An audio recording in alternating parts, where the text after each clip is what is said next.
Gobiernos del mundo industrial, vosotros, cansados gigantes de carne y acero, vengo del ciberespacio, el nuevo hogar de la mente. En nombre del futuro, os pido en el pasado que nos dejéis en paz. No sois bienvenidos entre nosotros, no ejercéis ninguna soberanía sobre el lugar donde nos reunimos. No hemos elegido ningún gobierno, ni pretendemos tenerlo. Así que me dirijo a vosotros sin más autoridad que aquella con la que la libertad siempre habla. Declaro el espacio social global que estamos construyendo independiente por naturaleza de las tiranías que estáis buscando imponernos. No tenéis ningún derecho moral a gobernarnos ni poseéis métodos para hacernos cumplir vuestra ley que debamos temer verdaderamente. Los gobiernos derivan sus justos poderes del consentimiento de los que son gobernados. No habéis pedido ni recibido el nuestro, no os hemos invitado. No nos conocéis, ni conocéis nuestro mundo.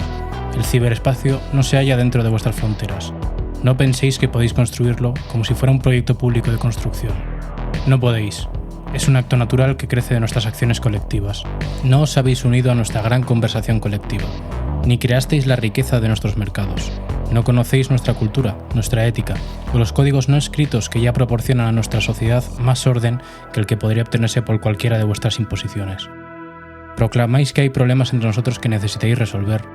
Usáis esto como una excusa para invadir nuestros límites. Muchos de estos problemas no existen. Donde haya verdaderos conflictos, donde haya errores, los identificaremos y resolveremos por nuestros propios medios. Estamos creando nuestro propio contrato social. Esta autoridad se creará según las condiciones de nuestro mundo, no del vuestro. Nuestro mundo es diferente. El ciberespacio está formado por transacciones, relaciones y pensamientos en sí mismos, que se extienden como una quieta ola en la telaraña de nuestras comunicaciones. Nuestro mundo está a la vez en todas partes y en ninguna parte, pero no está donde viven los cuerpos. Estamos creando un mundo en el que todos puedan entrar, sin privilegios o perjuicios debidos a la raza, el poder económico, la fuerza militar o el lugar de nacimiento. Estamos creando un mundo donde cualquiera, en cualquier sitio, puede expresar sus creencias, sin importar lo singulares que sean, sin miedo a ser coaccionado al silencio o al conformismo. Vuestros conceptos legales sobre propiedad, expresión, identidad, movimiento y contexto no se aplican a nosotros, se basan en la materia. Y aquí no hay materia. Nuestras identidades no tienen cuerpo, así que, a diferencia de vosotros, no podemos obtener por coacción física. Creemos que nuestra autoridad emana de la moral, de un progresista interés propio y del bien común. Nuestras identidades pueden distribuirse a través de muchas jurisdicciones. La única ley que todas nuestras culturas reconocerían es la regla dorada. Esperamos poder construir nuestras soluciones particulares sobre esa base, pero no podemos aceptar las soluciones que estáis tratando de imponernos. En Estados Unidos hoy habéis creado una ley, el Acta de Reforma de las Telecomunicaciones, que repudia vuestra propia Constitución e insulta a los sueños de Jefferson, Washington, Mill, Madison, de Tocqueville. Estos sueños deben renacer ahora en nosotros. Os atemorizan vuestros propios hijos, ya que ellos son nativos en un mundo donde vosotros siempre seréis inmigrantes. Como les teméis, encomendéis a vuestra burocracia las responsabilidades paternas a las que cobardemente no podéis enfrentaros. En nuestro mundo, todos los sentimientos y expresiones de humanidad, de las más viles a las más angelicales, son parte de un todo único, la conversación global de bits. No podemos separar el aire que asfixia de aquel sobre el que las alas baten. En China, Alemania, Francia, Rusia, Singapur, Italia y los Estados Unidos estáis intentando rechazar el virus de la libertad erigiendo vuestros puestos de guardias en las fronteras del ciberespacio. Puede que impidan el contagio durante un pequeño periodo de tiempo, pero no funcionará en un mundo que pronto será cubierto por los medios que transmiten bits. Vuestras cada vez más obsoletas industrias de la información se perpetuarían a sí mismas proponiendo leyes, en América y en cualquier parte, que reclamen su posesión de la palabra por todo el mundo. Estas leyes declararían que las ideas son otro producto industrial, menos noble que el hierro oxidado. En nuestro mundo, sea lo que la mente humana pueda crear puede ser reproducido y distribuido infinitamente sin ningún coste. El trasvase global de pensamiento ya no necesita ser realizado por vuestras fábricas.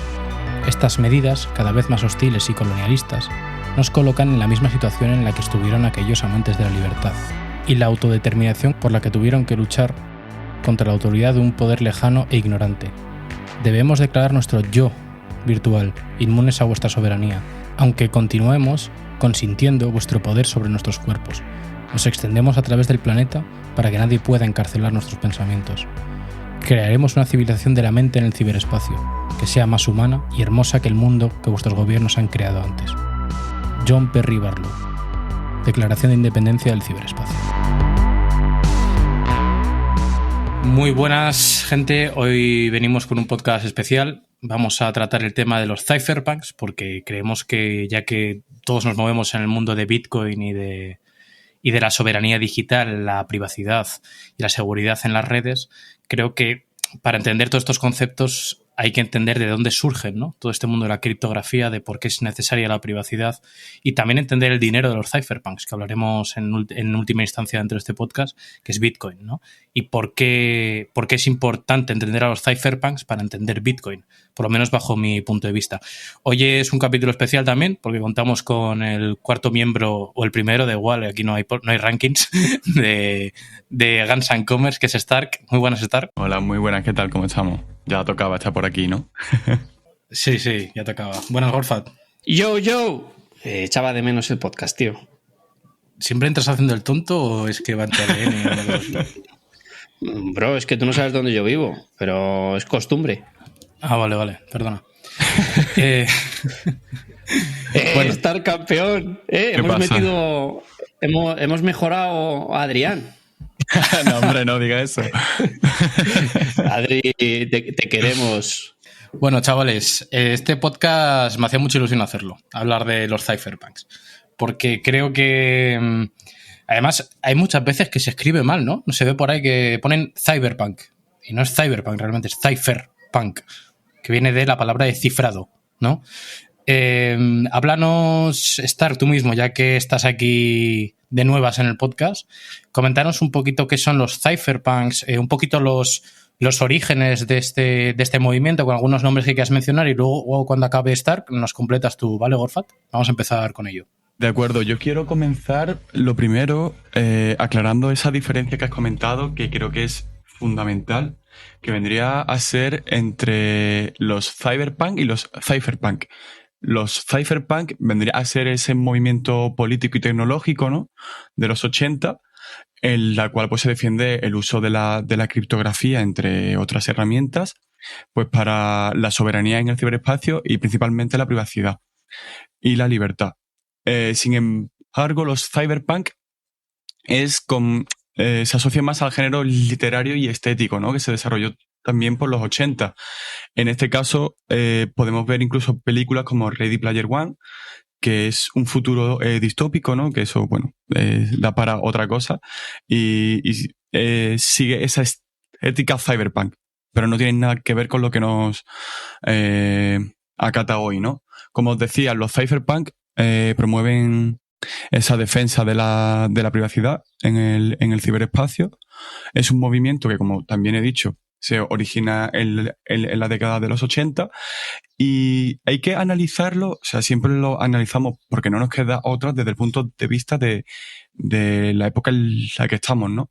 Pero claro, ver lo que ellos ya veían hace 40 años me parece increíble. Es decir, tú te das cuenta y dices, buah, si a día de hoy, incluso para muchísimas personas, tú se lo cuentas y dices, buah, esto no es así o no puede ser así, ellos ya lo veían en los 80, lo cual me parece increíble, ¿no? Oye, yo por puntualizar, que sepáis que Matrix y Blade Runner pueden ser cyberpunk. Sí, exacto. Es más, es muy curioso porque hay mucho cypher ahora y mucha gente de la comunidad cripto que se visten como cyberpunks, pero siendo cypherpunks. Es como que se ha mezclado un poco la cultura y se ha llevado un poco la moda a lo que eran los cypher, porque esta gente, que la mayoría vienen de Silicon Valley y de universidades como Stanford, iban con camisa y polo y eran auténticos frikis, pero nada que ver con la nueva estética, ¿no?, de los cyberpunk. Bueno, al final el cyberpunk, lo que comentabas tú, Stark, que es un poco un movimiento de moda y de como el pop art, ¿no? Un poco cuando se inicia es la plasmación de un futuro distópico o moderno, ya no tan distópico, sino más bien moderno, ¿no?, con mucho neón, muchos colores llamativos, que no necesariamente se une a la filosofía cypherpunk, sino que puede emanar de ella en un principio, ¿no?, hablando de la criptografía, de la Matrix, etcétera, etcétera, y se plasma pues en ese arte pues que todos tenemos un poco en la cabeza, ¿no?, ese arte de neón, mucho violeta, mucho azul. Pero realmente hoy venimos a hablar del punto filosófico que son los cypherpunk, el cifrado. Y pues nada, ya que nos ha hecho esta introducción Stark, Gorfat, amplíanos un poco lo que tú quieras comentar. ¿Quiénes ¿Quiénes son un poco estos primeros cypherpunks, estos que tú has comentado de Silicon Valley, Stanford? Incluso hay una mujer, ¿no?, que se la considera la primera cypherpunk. Judy Milhon. Sí, sí. Bueno, a ver, al final los cypherpunks son un grupo de personas que se dedican al activismo digital, son activistas, ¿vale? Son gente que toma acción, no son 4 frikis que están encerrados en su casa protestando a través de Twitter. Se centran básicamente en proteger la privacidad y la seguridad de los usuarios del ciberespacio y se centran en la criptografía fuerte. ¿Vale? Estos activistas al final jugaron un papel decisivo para el avance de la criptografía y hoy en día puedes cifrar incluso una carpeta de tu PC. Y la palabra cypherpunk está construida en base a 2 palabras: cipher, que es cifrado, ¿vale? Cipher, y punk, que es rebelde. Podríamos decir que son rebeldes del cifrado, ¿no?, en castellano. Y la palabra fue acuñada por primera vez por Judy Milhon alrededor de los 90, y esta señora pues fue una activista, una auténtica hacker, y yo creo que podríamos decir que es de las primeras cypherpunk a día de hoy. De hecho, me gustaría añadir que a punk otro significado que se le da, ¿no?, además de rebelde, es resistencia, que sinceramente me gusta más porque realmente rebelde suele tener una connotación más negativa en cierto modo, o se le da ese prejuicio. Sin embargo, lo que yo creo es que se resiste.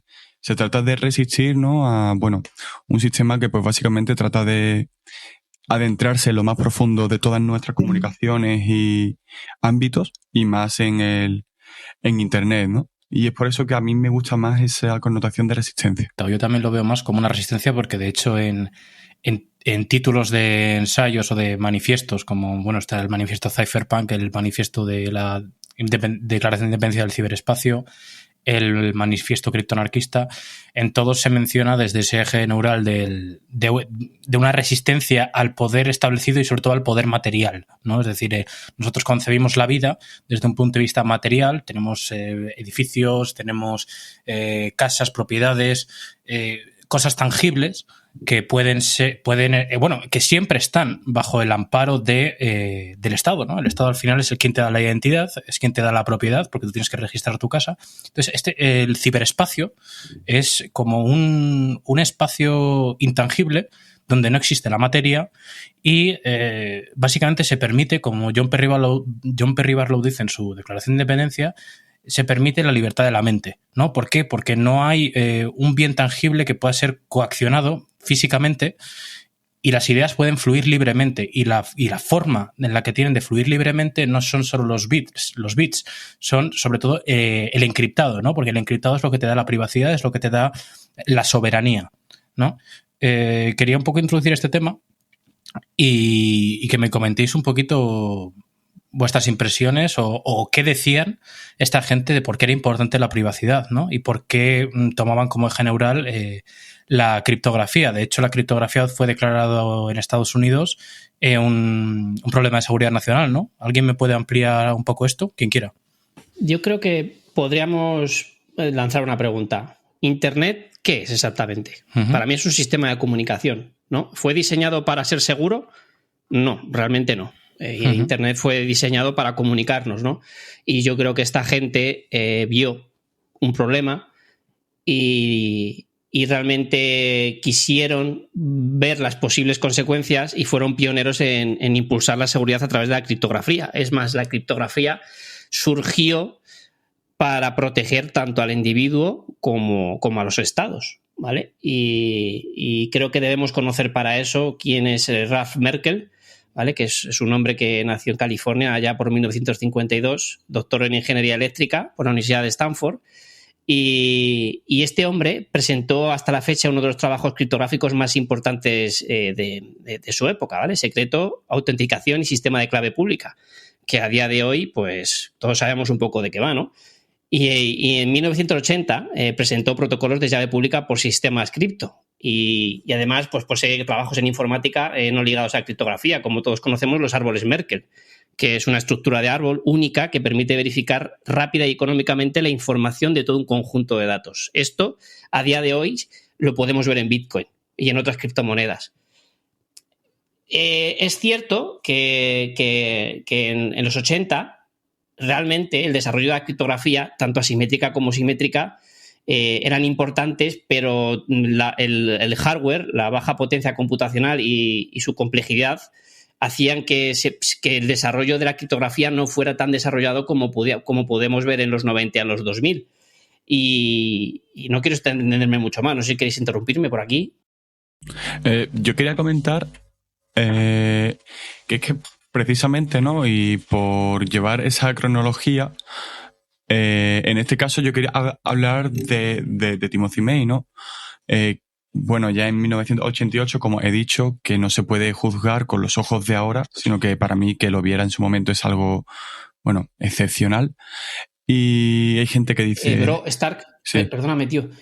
Es que iba a meter los 80 aún. No sé si quieres que meta algo. No, sí, podemos ir para adelante y para atrás, ¿eh? No, sí. Por mí no hay ningún tipo de problema. Precisamente iba a comentar de dónde venía él.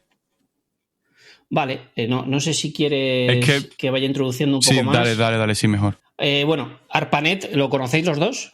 Sí. Vale, con ARPANET, su crecimiento tan rápido, el desarrollo de TCP/IP por los años 80 y ante las perspectivas de este desarrollo, mentes brillantes como David Chaum comenzaron a centrarse en los desafíos criptográficos del futuro. Y todo el mundo me va a preguntar, ¿quién es David Chaum? Y además, probablemente no lo pronuncie bien. Pues este hombre dedicó prácticamente su vida a la criptografía, nació en Estados Unidos en 1955, como veis no es gente joven, doctorado en informática y en administración y dirección de empresas, considerado como el padre del dinero digital. En la conferencia Crypto 82, ¿vale? Allá por el 82, yo creo que, bueno, ninguno de nosotros tres había nacido, David Chaum presentó un paper que sería la semilla del primer protocolo de dinero digital, introduciendo el concepto de firma ciega, ¿vale? En 1990, David Chaum crea DigiCash, una empresa para crear servicios de dinero electrónico. Con esta empresa desarrolla eCash, una versión mejorada de su propio sistema criptográfico de pagos digitales.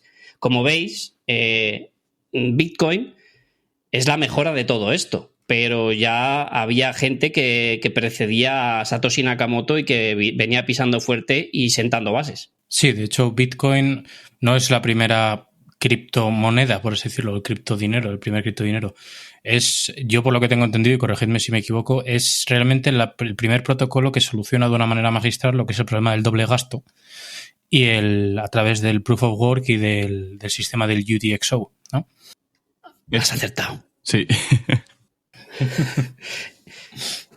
Dale, Stark, amplíanos un poquito lo que tú consideres. No, yo iba a comentar eso, por poner en contexto, ¿no? Con respecto a lo que decía antes, que Timothy May, muchas personas pues dicen, oye, ¿cómo era capaz de ver en su época algo que mucha gente a día de hoy no es capaz de ver? Y es que, bueno, él trabajó en Intel y él pues desarrollaba algunas de las cosas de lo que pues nosotros a día de hoy utilizamos, ¿no? O ciertas bases de lo que nosotros utilizamos a día de hoy. Y él decía una cosa que me parecía muy interesante, que era que la criptoanarquía, bueno, no es así como tal, ¿no? Pero decía que solamente se puede retrasar, pero es inevitable. Y me parece muy interesante ese concepto de, al final, tarde o temprano, pues va a llegar. Cuanta más censura o más se tratan de meter en asuntos que no son suyos, más personas van a despertar, ¿no? Al final es ese principio de que toda acción tiene una reacción igual y opuesta. Yo creo que realmente es lo que se quería hacer ver.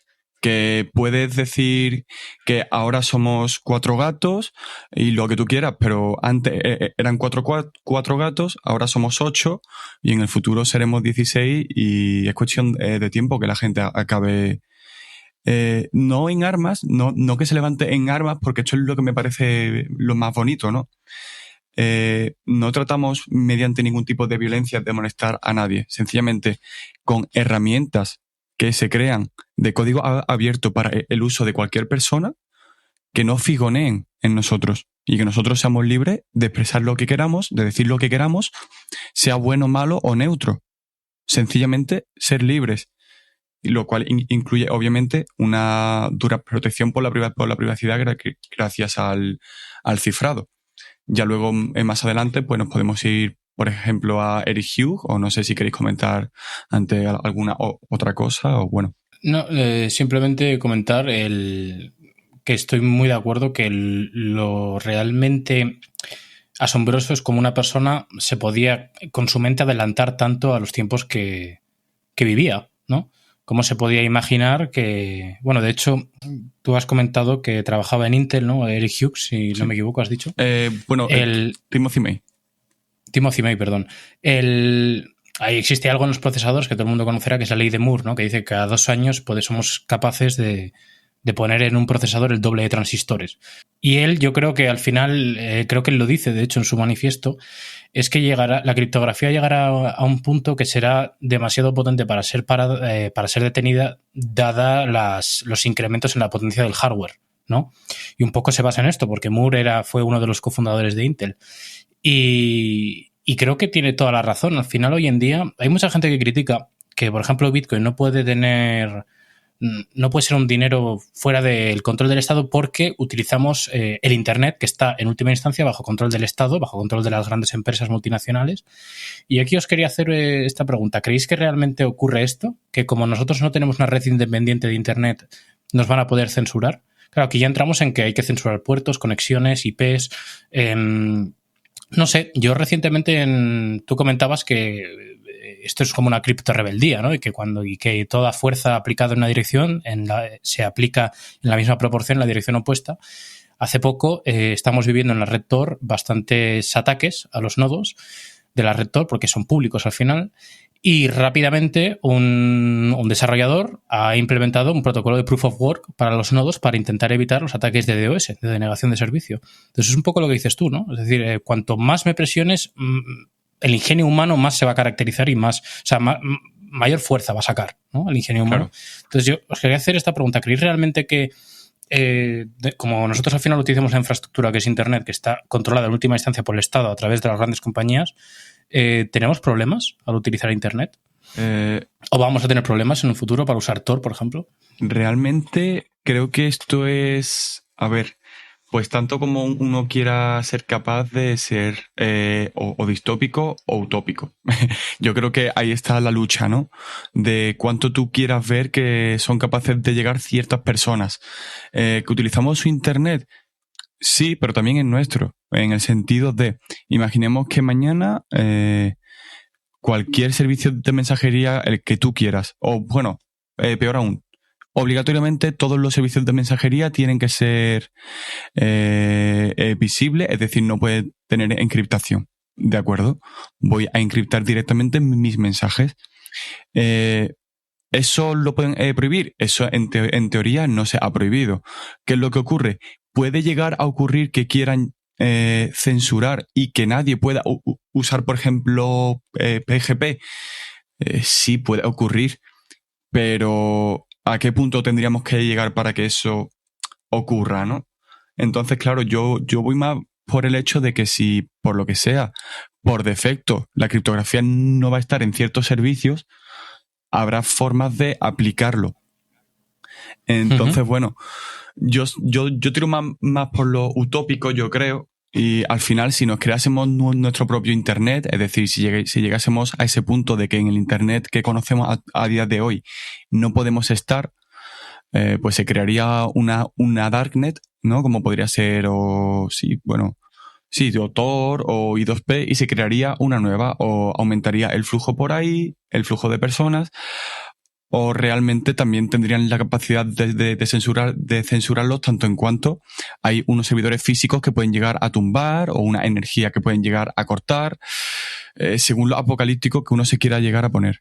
A ver, yo lo veo...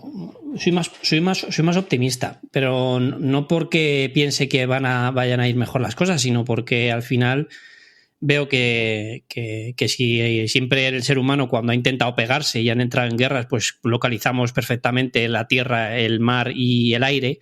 Ahora creo que contamos con el ciberespacio. Y ya hemos visto como grandes empresarios como Elon Musk ha construido Starlink, que es un proyecto de SpaceX, y ha podido incluso dar banda ancha a un país como Ucrania, que se la estaba viendo canutas a nivel de telecomunicaciones para combatir a Rusia. Y yo creo que esto puede ocurrir también a nivel local y a nivel usuario. Si tú, por ejemplo, tenemos algún conocido que vive en un pueblo recóndito de España, no le llega bien internet y ha tenido que recurrir a la banda ancha de un empresario. Y estamos hablando de sector privado, no sector público. Hay que tener claro que si nos ceñimos a nivel de capas, a modelo OSI y modelo TCP/IP, si acceden a la parte física y acaban con todas las infraestructuras, pues es cierto que se acaba. No, ya no hay Tor, no hay nada. Es que si capan por ahí, lo único que nos espera es oscuridad, pero ya sabéis lo que digo yo. Si estamos en esa tesitura, pues mejor que nos preparemos, cojamos un Macuto, compremos un arma de fuego y esperemos a los zombies. Y de hecho, incluso, yo creo que hay veces que cometemos un pequeño error, y es que el mundo no es homogéneo. Es decir, Asia no es Occidente, Occidente no es la India. Al final, tú vas a China, por ejemplo, y el internet suyo no es el de aquí. Entonces, yo también considero que al final se va a librar una guerra. Antes era con armas, ahora pues será por el dominio de la moneda. Y en el futuro yo creo que será por lo que viene siendo Internet como tal. ¿Cuál tiene el Internet quizá pues más puro? ¿Quién tiene el Internet menos censurado? Al final siempre va a haber países que, aunque de primera nuestros intereses no sean iguales, con tal de llevar la contraria a su adversario, acabará aceptando ciertas cosas que nos guste. Y lo bueno de Internet es que no estamos en un solo sitio. Podemos estar donde queramos. Y yo creo que eso es lo bonito. Sí, totalmente. Al final es... el problema es un poco lo que dice Gorfat. Y yo quería añadir aquí lo que dice Gorfat al respecto de, claro, es que si nos ponemos en ese plan, pues más nos vale tener un búnker, ¿no? Yo aquí quería también lanzar un mensaje que tú has comentado, que el mundo no es homogéneo, y tampoco pensemos en Occidente. O sea, el mayor grueso de la población, tú le dices encriptación y no sabe lo que significa. Es decir, el mayor grueso de la población no usa Simplex, no usa Threema, no usa Tor.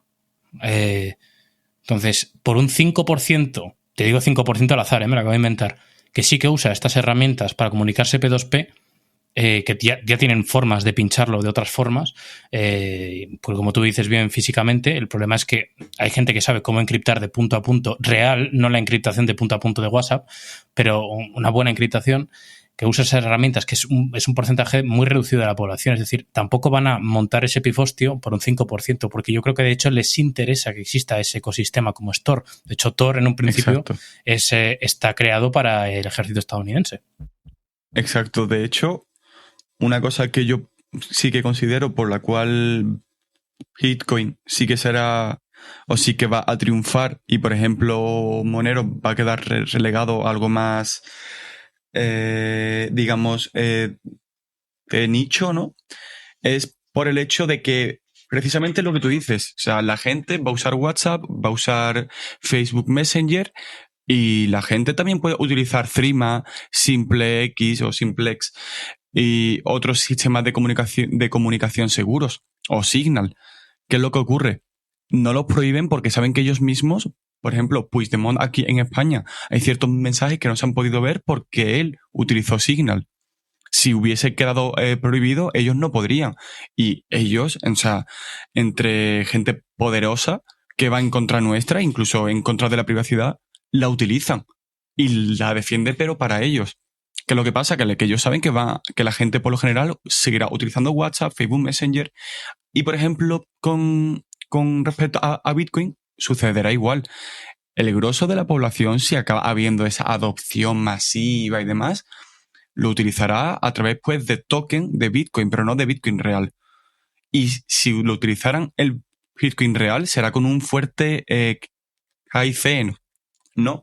Sin embargo, seremos muy pocos los que nos preocuparemos por, oye, cómo hacer que mi Bitcoin sea 100% anónimo o privado.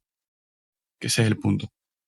Yo quería añadir respecto a esto, para que la audiencia, a lo mejor quien no sepa, nosotros tenemos un sistema de geolocalización que es GPS, pero nadie se cuestiona qué es exactamente eso y realmente son satélites que pertenecen a los Estados Unidos de América. Pues con Internet puede pasar un poco lo mismo en un futuro. Quizás como vosotros habéis dicho antes, el Internet que manejemos dentro de 20 años no tiene nada que ver con el Internet que se maneja en Asia. El GLONASS es un sistema de GPS que es ruso, ¿vale? Y incluso los chinos tienen el suyo, que es el Beidou. Y Elon Musk, y supongo que magnates millonarios, irán creando también sus sistemas de geolocalización, incluso de Internet. Por eso yo no sé muy bien la red si va a estar realmente globalizada, y esto sí que es un futuro un poco distópico, o vamos a tener que ir conectándonos a las redes en función de la geografía en la que nos ubiquemos. Y bueno, yo creo que puede ir un poco por ahí los tiros a nivel de censura, porque imagínate que aquí en Occidente todo empieza a ir mal y vivimos un tecnofeudalismo, una forma nueva de autoritario, ¿no? Que ya no tenga nada que ver con meterte en la cárcel por ser un disidente, sino caparte a nivel de tecnología. Eso puede existir. Y es más, ya lo estamos viendo cómo hay ciertos usuarios que son censurados a nivel de poder expresarse por redes sociales o a través de Internet. Y se quedan prácticamente aislados porque están consiguiendo eso. Están consiguiendo que al final nuestras vidas pasen de ser físicas a estar en el ciberespacio. Y poco a poco pues vamos a tener una jubilación sentados en una silla con unas gafas de verdad que podamos... No, es verdad, estar interactuando con estar sentados. Sí. De hecho... Oye... Quería comentar. No sé si nos hemos desviado mucho del tema. Justo, el jefe Rave. no sé si quiere que vayamos por. Justo iba a comentar, por volver al tema, de cómo se comunicaban los cypherpunks. O cómo comenzó. Lista de correos. Exacto. ¿No? 1992, venga, va, que toma la introducción. Ahí va. En su momento, pues bueno, el movimiento cypherpunk tiene un fuerte inicio en California, ¿de acuerdo? Y muchos de ellos, pues incluso se reunían físicamente. Y un día, pues dijeron, oye, vamos a comunicarnos a través de correo, ¿no? Y crearon los remailers, ¿no? Creo que se llaman, con los cuales lo que permitían es hacer lo que ahora se conoce como una especie de foro, pero por correo. Al final hay que tener en cuenta que no es tan sencillo como es ahora. Es decir, no existían las redes sociales ni muchísimo menos. Era únicamente a través de correos. Y hasta el 2001... pues tanto Timothy May, creo que también Eric Hughes, compartían información. De hecho, siguen estando públicos en Internet esos emails. Y tienes unos cuantos más, sí, tienes Adam Back, son muchísimos más. David Chaum, sí, pero por John Gilmore, Nick Szabo. Sí, pero si mal no recuerdo, fueron ellos quienes dijeron en el 2001 que bueno, que ya estaban mayores y su labor estaba ya cumplida, si mal no recuerdo. Y porque al final también se creó, que es otra cosa que quería comentar, ese sistema de reputación. Es decir, a raíz de comentar con tu nick, con tu identidad digital, ¿no? Eso que ahora resuena tanto, una vez más, ellos ya lo utilizaban en su momento. Tenían una identidad digital y la cual pues tenía una reputación. Y estamos hablando de hace más de 40 años. Bueno, en este caso, algo menos, unos 30, pero sigue siendo una barbaridad. Que ya hace 30 años, las cosas que se hablan a día de hoy y se consideran nuevas, ya se hablasen, ¿no? No sé cómo lo veis vosotros. Sí, de hecho, mira, esto que comentas de la reputación, yo en cuanto leí justo esto que has comentado, lo que se me vino a la mente de forma súper mundana es, por ejemplo, cuando compras en Hodel, que tienes una reputación en Bitcoin, ¿sabes? Decir, este vendedor o comprador es bueno, ¿no? Pues es un símil bastante interesante desde el punto de vista del ciberespacio, ¿no? Pues este nick tiene tanta reputación. Eso es realmente un libre mercado, ¿no? Donde todo se basa en la interacción P2P y las sensaciones que han tenido esas personas al interactuar te darán una mayor o menor reputación, y en función de eso serás más apto o menos apto para hacer ciertos negocios o ciertos movimientos dentro del ciberespacio, por lo menos contar con un apoyo mayor o menor.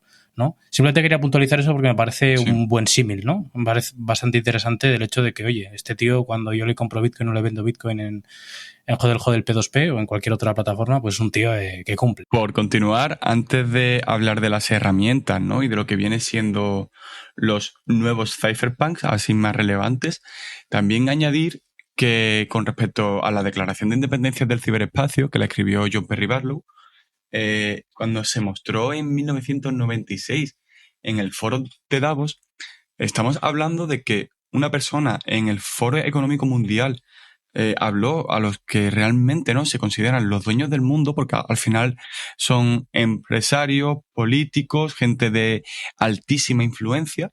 Él, allí delante de todo el mundo, les dejó claro que el ciberespacio no les pertenece, no es suyo. Él se plantó y lo soltó, y cualquiera puede leerlo e imaginarse algo así a día de hoy. Me parece impensable completamente, ¿no? Bueno, oye, intentas hacer eso y vamos, o no te dejan directamente o... Y te suicidas, ¿no? Sí, te suicidas. Ah, se ha suicidado. Sí, casualmente. Totalmente. Es que venía Europa de una gran guerra y yo creo que les pilló un poco desprevenidos. 100%. No, es cierto. Es más, en el 96 prácticamente el muro de Berlín. El de la espada. El mago Merlín acababa prácticamente de caer, ¿no? Es que en los 90 yo creo que había mucho libertinaje, y del bueno, digo, ¿eh? Había bastante más libertad que ahora, porque ahora parece que vivimos en una libertad absoluta, pero vamos, no mucho más lejos de la realidad. Hay una censura terrible. Y una autocensura, que tú lo dices mucho. Totalmente, tío. Eso era la palabra que iba a utilizar ahora mismo, autocensura, que creo que es la peor de las censuras que puede haber, porque uno mismo está todo el rato midiendo sus palabras para ver si lo que está diciendo puede ocasionar algún tipo de daño o no va a estar bien visto o lo que sea. Y así lo único que provocas es que la sociedad y cualquier persona se vea limitada, autolimitada, y no crezca en su desarrollo mental, ni de ideas, ni nada por el estilo, ¿no? Y yo creo que esta gente era una ventaja en este sentido. De hecho, mira, Gorfat, para ampliar un poco lo que has dicho tú de la autocensura, a mí me llega gente muy cercana que me dice, es que hoy en día no puedo hablar de ningún tema, y sobre todo en relación a este tema del feminismo, ¿no? Y todo este feminacismo que vivimos hoy en día. Y yo digo, no. O sea, aunque busca el conflicto, y digo, busca el conflicto, que les den por saco. Es que si nos censuramos a nosotros mismos, no vamos a tener nunca una sociedad libre. Es que mucha gente evita decir su opinión por el hecho de no entrar en conflicto, como si el conflicto fuera malo. ¿Por qué? Porque vivimos en una sociedad en la que parece que tenemos que llevarnos bien con todo el mundo. Y eso es mentira, todo el mundo se ha llevado mal con alguien. Desde el colegio hasta la universidad y pasando por la vida en general. Cuando hay alguien que te cae mal, no le haces ni caso, pero no por eso por no intentar buscar un poco el conflicto de ideas no significa que no tengas que decir algo. De hecho, no es el hecho del conflicto, es el hecho de la libertad. Es decir, tú tienes una opinión A y yo puedo tener una opinión A, B o C y no hay ningún problema. Y de hecho, como bien se ha comentado, la autocensura es la peor porque cuando hay censura es por parte de un tercero y tú sabes a quién dirigirte. Pero cuando hay autocensura, si te das cuenta, tu propio enemigo eres tú. Y si no te das cuenta, entonces es que no sabes contra quién ir y ya han ganado ellos. Y ahora mismo eso se habla a nivel pues de la calle, ¿no? Es decir, públicamente no puedo decir esto, públicamente no puedo decir lo otro, pero el ámbito privado... Familia. Claro, pero el ámbito privado se está trasladando a lo digital. Y cuando tú en lo privado te tengas que autocensurar y no tengas herramientas para poder hablar libremente, ahí es cuando viene el problema. Y es lo que los cypherpunks siempre van a tratar de defender. Que si por algún casual en un futuro pueden ver absolutamente todas tus redes y hay un discurso hegemónico, da igual de qué color sea el discurso, que lo que diga el discurso, y tú quieres ir en contra, tú tengas herramientas para poder ir en contra sin ningún tipo de ningún problema. Exacto, eso es. ¿A vosotros nos ha pasado que vuestra madre o quien sea os ha dicho, hoy contrólate, que vamos a no sé dónde y no quiero líos? Sí. ¿A mí? No, a mí me pasa. Ya no tanto porque ya me he vuelto más callado y paso, ¿no? Paso de discutir con nadie y me entran por el oído, me entra por un oído y me sale por el otro, ¿no? Pero es cierto que en una etapa de mi vida yo he estado muy, muy confrontador y han conseguido que me autocensure en ciertos espacios de diálogo. Y en cambio en Internet, pues gracias a la criptografía o gracias a poder ser un poco anónimo en el sentido de no tener que poner mi nombre, ¿no? Ni que la gente sepa quién soy, pues sí que puedo publicar más o menos lo que yo quiero.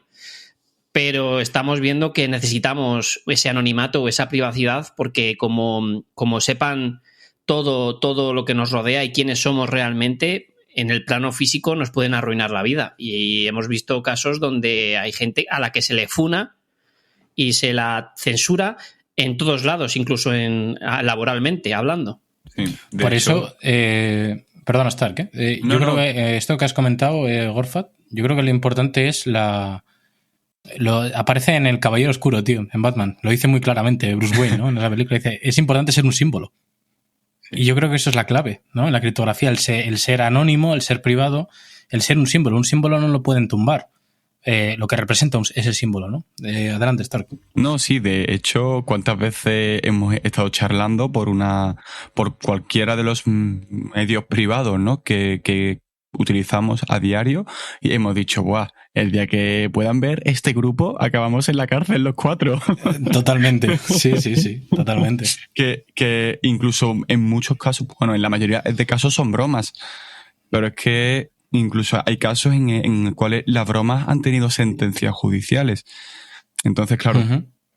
Pero bueno, justo con lo que has comentado antes, incluso... Satoshi era un visionario, por cierto. Vamos a entrar en eso. Vale. Perdona que os interrumpa. No. Hablamos de que los cypherpunks van a introducir en la historia moderna, a través del descubrimiento de Internet, de la informática, usando la criptografía como herramienta, un sistema de comunicación global anticensura, ¿no? O utilizando precisamente el cifrado. Es decir, que nadie pueda ver lo que hago, ni con quién lo hago, en este espacio etéreo que llamamos el ciberespacio. Si cogemos como eje central lo que es la soberanía, dentro de la soberanía no solo tenemos la soberanía de pensamiento, por así decirlo, porque ya relegamos que la soberanía física al final tenemos como que aceptar, en cierto modo, que nosotros vamos a vivir en un punto físico, en una casa, que va a estar en un estado, y bueno, pero claro, para proteger esa soberanía física debemos proteger cómo pensamos, ¿no? Porque yo creo que es el arma al final que tienen los estados de decirte tú y tú y tú vais a la cárcel por cómo pensáis o por cómo actuáis, ¿no? Y esa defensa se hace dentro del ciberespacio, donde se proclama pues ese espacio libre de la libertad de la mente, ¿no? Y hay un elemento que es fundamental dentro de la soberanía de un individuo en un mundo digital y es el dinero. Y aquí es donde entra Bitcoin. Y ahora que has nombrado tú, Gorfat, a Satoshi Nakamoto, ya que tú lo has mencionado, coméntanos esto. La importancia... Porque creo que es importante para entender Bitcoin, entender a los cypherpunks. Y me gustaría que intentaras unir esos dos conceptos. ¿Por qué Bitcoin tiene las características de ser un dinero cypherpunk? Es decir, resistente a la censura, resistente... O sea, que realmente es soberano, ¿no? Para el individuo que lo utiliza. A ver, Bitcoin reúne unas cualidades intrínsecas que para mí tienen mucho sentido y le dan valor. No solo monetario, sino a nivel de protocolo. Es incensurable. Nadie puede censurarlo, a no ser que, bueno, como hemos dicho antes, corten la capa física de la red y ya está, ¿no? Es inconfiscable. Tú, con solo memorizar las semillas o incluso tu clave privada, ¿vale? En el caso de que pudieras, y enterrarás tu billetera fría o en papel, pues puedes transportar valor en pues mucho patrimonio, muchos millones de dólares. Si tuvieras mucho Bitcoin, pues por una aduana o por cualquier sistema de represión de cualquier parte del Estado. Es open source. Bitcoin es libre. Sobre Bitcoin trabaja gente de forma altruista sin recibir ni un duro para construir en base a la red. Bitcoin ha sufrido muchos ataques, pero ningún ataque ha podido con él desde que se creó. Decirme que software no ha sido hackeado hoy en día, si hasta la Hacienda española o cualquier protocolo que hay de cualquier institución ha sido hackeado y toda esa base de datos con esos filtrados, Pues han sido filtrados, me refiero. Y Bitcoin no, Bitcoin también serviría para eso incluso. Por eso la gente que desconoce Bitcoin y se atreve a llamarlo tulipán y realmente no le da ningún tipo de no sé, de tiempo y de estudio, pues bueno, pues es lo que pasa, que se pierde realmente una gran herramienta para la libertad, y hay mucho libertario por ahí que se lo tiene que hacer mirar. El problema de Bitcoin es que redefine el concepto de propiedad. Tenemos una propiedad digital en el ciberespacio, es decir, en un espacio que podemos hacer soberano, hacerlo nuestro, a través de las herramientas que tenemos de gente, como tú has dicho, altruista. Bueno, esta frase es muy común, ¿no? Cypherpunks write code, ¿no? Es decir, los cypherpunks escriben código. Es decir, a través de esos cypherpunks, y una mención aquí especial para los de Samurai Wallet, que es increíble las herramientas que crean, a través de esas herramientas podemos tener una propiedad soberana dentro del ciberespacio. Y bueno, por no desviarme mucho del tema, ¿algo que me quieras comentar, Stark o Gorfat, de Satoshi como cypherpunk? Yo lo quería comentar con respecto a lo que estabais diciendo justamente, que es que al final, como casi todo lo open source, va con retraso, pero va bien. Es decir, a ti te han vendido que la película física, que antes era física y que ahora es digital, esa película sigue siendo tuya, a pesar de que no es tuya. Te han vendido lo mismo con las canciones y te lo quieren vender con prácticamente todo, menos con el dinero. Es decir, el dinero te quieren hacer pensar que el físico o el símil del físico que tú conoces, que sería la CBDC, sí son tuyos, pero Bitcoin no. No sé si se me entiende por dónde voy. Es decir, hay todo un sistema que va a defender que si el dinero no es el que está establecido, como está establecido, ya sea euro digital o no sé qué digital, pero estatal. Si no está respaldado por el Banco Central, no es exacto, exacto. Y Bitcoin también rompe con eso. Con, oye, sí, soy digital, pero soy tuyo. No hay un tercero que esté de por medio. Y que sí, que va con retraso, pero no hay ningún problema. Y eso se logra precisamente a través de los sistemas de descentralización, de open source, es decir, que todo el mundo puede revisarlo, del sistema de proof of work, de la encriptación. Y entonces, claro, es un arma, no es que sea un arma, sino es una herramienta, que yo siempre lo digo, no hay que ver a Bitcoin participando en el sistema, es que es otra cosa aparte. No responde a las leyes del sistema porque no responde a las leyes de los países. Cuando digo leyes, digo lo comúnmente establecido, ¿vale? Sí. A eso me refiero con leyes. Entonces, no hay que... Porque hay mucha gente que dice, joder, pero es que claro, en Bitcoin, si las empresas lo aceptan, tendrán que pagar impuestos y demás. Es que me parece perfecto si una empresa quiere utilizar Bitcoin como medio de intercambio de valor para comprar sus servicios, para que los consumidores les compren. Pero es que no es para eso.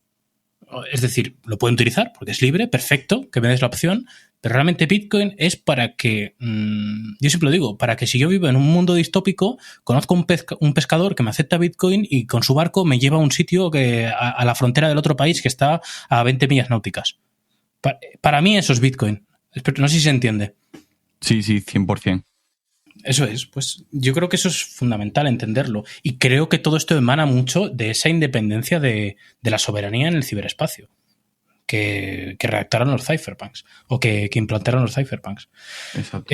Gorfat, coméntanos algo que quieras comentar de Satoshi, o si quieres pasar ya al siguiente tema e introducirlo tú, adelante, eres libre. Antes me he reído, tío, cuando has dicho Satoshi y Edward Snowden, porque me he imaginado a Dorian Nakamoto. ¿Sabéis quién es? El hombre icono japonés que vive en Estados Unidos, sí, y que le hicieron toda la jugarreta de decir que era Satoshi. Es que el pavo se llama Dorian Prentice Satoshi Nakamoto, y de nombre de nacimiento eso, Satoshi Nakamoto. Es bastante curioso que este hombre pues saliera en una revista en 2014 y la prensa y muchísima gente se fue pues a entrevistarle y le hicieron un poco la vida imposible, ¿no? Y luego hemos tenido varios pretendientes. No sé si queréis entrar un poco por ese tema o queréis que vayamos a ver un poco las fechas y la desaparición de Satoshi cuando publicó realmente el proyecto. Eso me parece más interesante. Sí. No nos metamos en la prensa rosa de Satoshi, sino vamos a... Bueno, un 30 de noviembre de 2008 Satoshi publica el white paper, ¿vale? Y luego el 17 de... No, perdón, era el 31 de octubre, ¿vale? Y el 17 de noviembre responde a James Donald indicando que lleva 1 año y medio desarrollando Bitcoin. Es que este tío se supone que lleva 1 año y medio solo, si queremos pensar que Satoshi es un tío solo. Porque podemos decir que a lo mejor era un grupo entero, ¿no? Pero si es uno solo, estamos diciendo que él pudo en 1 año y medio construir todo el protocolo que conocemos hoy en día. Bueno, aunque hoy en día ha sufrido muchísimas modificaciones, ¿no? Pero ya crear algo así me parece que es una obra, una ingeniería de una mente maravillosa, ¿no? De hecho, Gorfat, te interrumpo un momento y a ver si nos puedes ampliar al respecto de esto. Se dice que Satoshi ya está muerto por el hecho de que, como está programado Bitcoin, es un lenguaje muy cercano a un código que se llama, no soy experto en programación, así que si meto un cazapo lo siento, pero lo que se llama código máquina, es decir, código con el que se programa los procesadores, el hardware per se. Entonces, y eso es un lenguaje como muy específico y muy característico de ciertas épocas de Intel, como hablábamos antes de Timothy May y Eric Hughes y toda esta gente que trabajaba en Silicon Valley, muy cercano a esa época, ¿no? Por lo tanto, se le asigna un rango de edad por el cual hoy en día ya debería o sería probable que hubiera fallecido. Yo quiero creer que es Hal Finney, tío, porque Hal Finney en Twitter, el 10 de enero de 2009, puso que run Bitcoin, ¿vale? Corriendo Bitcoin. Y Satoshi Nakamoto, el 9 de enero, un día antes, sube la versión 0.1 del software. A mí me parece demasiada coincidencia o muchísima rapidez para que uno de los cypherpunk que estaba en contacto con Satoshi se pusiera a correr tan rápido y empezar a minar, ¿no? Bitcoin. No lo sé. Yo creo que sí está muerto y que es él, pero posiblemente a lo mejor no, y fueron un grupo de personas y el secreto se está guardando en varias. Uh-huh. Pero a mí me parece cuanto menos curioso, porque el ser humano no suele ser bastante bueno para guardar secretos, y menos hablando de la magnitud que es Bitcoin, ¿no? Uh-huh. Bueno, cuando fue creado yo creo que ni se imaginarían lo que es hoy en día, vamos, o sea, ni locos. Por eso, cuando acabo de decir que no se imaginaban en lo que se iba a convertir, o sí, porque ya sabemos que esta gente es muy inteligente, pero vamos, yo creo que en principio no se imaginaban la magnitud o el cambio que ha sufrido el protocolo hoy en día. Y creo que esto, ¿por qué digo esto? Porque coméntanos, Gorfat, cuándo desaparece o muere Satoshi Nakamoto en las redes. Y tiene que ver un poquito con esto, ¿no? Con la madurez del protocolo. Vale, mira, en 2014, cuando le ocurre el japonés esto a Dorian Nakamoto, le ocurre todo le persigue la prensa, ¿no? Y empieza a salir muchísimas revistas y la gente empieza a decir que es él. Satoshi firma con su cuenta y el único mensaje que se ve es: no soy Dorian Nakamoto. Es como que se pronuncia, ¿no? Después de 2010, que hace la última publicación en Bitcoin Talk, está 4 años prácticamente sin hablar y sin pronunciarse, y en 2014 se vuelve a pronunciar. Pero su último correo es realmente el último correo como tal en cuanto al proyecto fue en 2011, y se lo hizo a Gavin Andresen, que es el que cogió un poco las riendas de Bitcoin por aquel entonces. Uh-huh. Y es ahí realmente donde tenemos el último mensaje que yo sé. No sé si Stark sabe algo más. Es el 7 de marzo de 2014, cuando dice que él no es Dorian Nakamoto, y ahí desaparece. Justo, es lo único que yo también sé de lo último. Hemos hablado de fechas, 2014, más o menos. Ahí también ocurre otro evento importante dentro del mundo de la privacidad en el mundo, ¿no? Que es el tema del leak de la NSA y la CIA por parte de Edward Snowden, ¿no? Un analista de los servicios de inteligencia. ¿Quién quiere contarnos un poquito de Edward Snowden? ¿Podemos considerarlo cypherpunk? ¿O alguien del lado oscuro que se convirtió al lado bueno? Sí, hombre, ¿no? Bueno, a ver, sí, realmente... Es que, claro, definición de cypherpunk como tal no hay una. Pero bueno, sí, se podría considerar que si no lo es puramente, por lo menos ha hecho grandes contribuciones, incluso a reforzar esa narrativa, ¿no? De hecho, bueno, no fue en 2014, fue en 2013. En 2013, sí.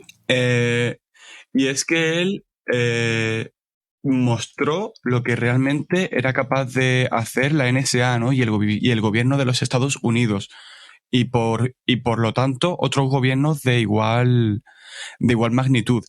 Estamos hablando de que, bueno, él llegó a mostrar pues cómo eran capaces de infiltrarse en cualquiera de tus dispositivos. Es decir, si por ejemplo en este caso ponen Rave, son capaces de ver desde dónde se ha accedido, qué dispositivo, tu identidad real, cámaras, incluso si está apagado tu ordenador, etcétera, etcétera. Cada vez estas cosas se tratan de maquillar, ¿no? Que eso ya no pasa, eso sigue ocurriendo exactamente igual. Incluso Ana Pastor, que si bien no es santo de mi devoción, entrevistó a Edward Snowden, y Edward Snowden lo comentaba como perfectamente, todos los meses se espiaban miles y millones de llamadas de todo el mundo, incluso aquí en España, no solo de los Estados Unidos. Esto comenzó a raíz de la guerra contra el miedo, a partir de las Torres Gemelas y demás, y era una lucha, en teoría, en la cual tú perdías una parte de tu privacidad a favor de luchar contra los terroristas extranjeros.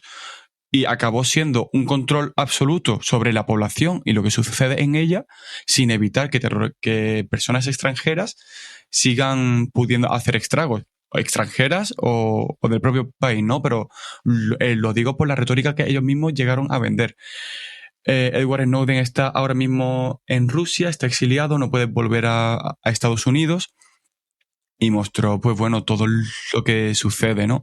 De hecho, se pudo ver también con el proyecto Prisma, que es algo que comenzó, si no recuerdo mal, Bush y que continuó Obama y reforzó. Es decir, esto da igual republicanos que demócratas.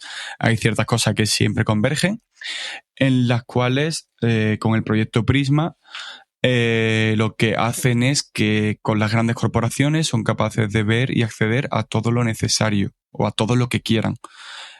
Siempre con ese... Es un indexado de puerta trasera. Claro, efectivamente, siempre está esa excusa de no, oye, es por tu bien, por lo general, por algo que no podemos decir aquí si no queremos que nos censuren, de verdad que es por la infantil. Siempre esa es la excusa perfecta, porque claro, ¿quién va a estar en contra de eso? ¿Sabes? O sea, es muy complicado argumentar en contra de eso, puesto que la gente ya de primera se pone de espaldas. Entonces, siempre van con esa excusa. Y Edward Snowden lo hizo muy bien. De hecho, ahora Elon Musk en Twitter, con los Twitter Files, ha mostrado como una vez más el FBI y la CIA son capaces en el antiguo Twitter, ¿no? O en lo que parece ser el antiguo Twitter, eran capaces de interferir para manipular opiniones, manipular a las masas, mostrar ciertos mensajes, censurar otros, tumbar a personas, eliminar a personas por completo. Hay que tener en cuenta que esto no va solamente de escalafón, es decir, podemos ver como incluso a Trump se le eliminó por completo y se le silenció, pero bueno, eso es otro tema. Sí, Edward Snowden al final con la revelación que hace al mundo pone un poquito sobre la mesa la importancia de la privacidad, ¿no? Es Exacto. Como que reaviva el mensaje, por así decirlo. 100%. Y vamos, yo creo que a partir de sus actos, tal vez no lo podemos ver de forma tangible o gente diciendo yo lo hice porque Snowden me inspiró. Yo creo que inspiró una gran cantidad de desarrolladores que podríamos llamar cypherpunks, porque sabemos que lo escriben el código, ¿no? Pro privacidad y pro encriptación, y que nos dan herramientas hoy en día tan maravillosas como podría ser SimpleX, ¿no?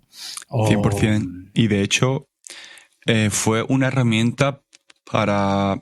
Siempre ha habido muchos de estos casos, pero ese fue muy sonado en el 2013, y es que sobre todo dio esos documentos para decir, oye, que yo no me protejo porque esté loco. Yo me protejo porque realmente hay ciertas, bueno, no sé si decir personas, organizaciones, grupos que van a velar porque yo no pueda moverme libremente y de forma privada. Y no de forma privada porque yo esconda lo que sea, sencillamente porque no se tienen por qué enterar. Una tercera persona no se tiene por qué enterar. Si yo hablo con Orfat, Rafe o con Adrián, no se tiene por qué enterar nadie más. Aquí sí, porque nosotros libremente lo queremos. Pero si yo no quiero, ¿por qué tiene que haber una tercera persona? Creo que en el manifiesto Cypherpunk Eric Hughes lo define perfectamente, ¿no? La privacidad no es secretismo. Una cuestión privada es algo que no queremos que todo el mundo sepa, pero una cuestión secreta es algo que no queremos que nadie sepa. Exacto. La privacidad es la capacidad de revelarse selectivamente al mundo, es un derecho. Exacto. Y es lo que no entienden, ¿no? Cuando te dicen, no, es que yo no tengo nada que esconder, yo, pues como si me observan el móvil entero, digo, idiota. Será si tú quieres, ¿no? Mira, Gorka, si te lo están pidiendo sin tu permiso. Ahí Snowden te dice precisamente, creo que es lo que ibas a decir, Stark, que si dices que no te importa la privacidad porque no tienes nada que esconder, es como decir que no te importa la libertad de expresión porque no tienes nada que decir. Exacto. Además de que la premisa es falsa, porque a cualquiera de estas personas, si le viene cualquiera por la calle y le dice, oye, ¿puedo ver tu teléfono? Te van a decir que no. Y si le preguntas el por qué, porque dice, pues porque es mío y nadie más se tiene por qué ver. Y es como, exacto, tú te has contestado. Lo que pasa es que, bueno, dan sí, por pero hecho. luego publican sus fotos libremente en internet. Sí. Aceptando las cookies constantemente. Yo cada vez que le veo a alguien, yo cada vez que estoy con alguien y le veo aceptar todas las cookies, yo que no hago uso. Así me pongo como muy nervioso, ¿sabes? Que le des a rechazar, que cuesta lo mismo. No sé si hoy o ayer estaba haciendo un pequeño visionado de Twitter y había un tío que compartía la foto de una chica. Y yo ya no estoy diciendo que ni moralmente ni éticamente esté bien lo que está haciendo, pero el tío estaba ridiculizándola por internet. Pero es que esa foto la había cogido de su perfil, que es público. Y tú en internet puedes guardarte cualquier imagen y hacer copy-paste todo lo que te dé la gana. Y corres el riesgo que cualquier persona coja esa imagen y se la guarde para vete tú a saber hacer qué. Pues todas esas chicas que a lo mejor no están dedicándose económicamente a ello, es decir, OnlyFans y demás, ¿no? Pero hay muchas chicas que simplemente cuelgan, bueno, y tíos también, cuelgan sus fotos y las dejan públicamente y no piensan en el recorrido que pueden tener en un futuro esas fotos y lo que les pueda llegar a afectar. Porque corren el riesgo de que cualquier persona las descargue y las utilice de forma totalmente legal sin que esa persona pueda hacer nada, porque esa persona no te las ha pasado de forma privada, creando un posible delito de revelación de secretos en el caso de que tú las distribuyeras después. No. Tú las estás publicando en internet, en una red social, aceptando el contrato que has hecho con Twitter. Porque ¿quién se lee el contrato que haces con Twitter? Yo. No consientes. Sí. Stark se los lee, que eso lo sabemos todos. Y no lo sé yo, ¿eh? Es verdad que Stark me ha contado que se leyó los de Google y Meta, ¿no? Sí, Microsoft, bueno, de Meta no, porque son muchas redes sociales, pero de WhatsApp también. Y de esta otra, de Google. Pues es que es curioso, y en TikTok son capaces de analizar tu pupila para alimentar al puñetero algoritmo. Qué locura. Y están jugando con todo eso. Y la peña no quiere ser consciente del peligro que ocasiona eso. Pero sí y el futuro de la guerra va a pasar por ahí, va a pasar por los datos. Exacto. China tiene una aplicación, bueno, si tú te crees que China va a dejar a una empresa privada como Duojin, se llama allí, ¿no? Se llama así. Creo que sí. Aquí es TikTok y allí es Duojin, un nombre así tiene. Con los streamers en la calle y todo.